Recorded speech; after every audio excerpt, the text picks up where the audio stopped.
सर्वात मोठी बातमी घडामोडी पाहण्यासाठी चॅनेल सबस्क्राईब करा। सुनेत्रा पवार यांनी उपमुख्यमंत्री म्हणून शपथ घेतली। सुनेत्रा अजित पवार या महाराष्ट्राच्या पहिल्या उपमुख्यमंत्री ठरल्या।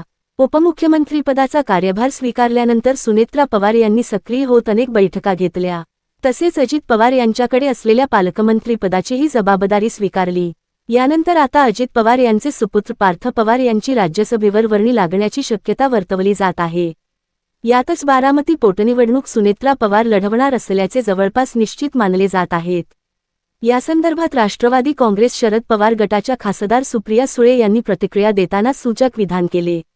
बारामती विधानसभा मतदारसंघाची पोटनिवडणूक होणार आहे। उपमुख्यमंत्री सुनेत्रा पवार पोटनिवडणूक लढवणार आहेत। राष्ट्रवादीच्या कोर कमिटीच्या बैठकीत हा निर्णय घेण्यात आल्याची माहिती समोर आली आहे। बारामतीची पोटनिवडणूक बिनविरोध होणार का, यावर राजकीय वर्तुळात चर्चांना सुरुवात झाल्याचे म्हटले जात आहे।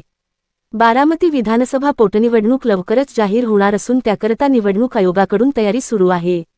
यावर बोलताना सुप्रिया सुळे यांनी सांगितले की अर्थात ही निवडणूक बिनविरोध होईल।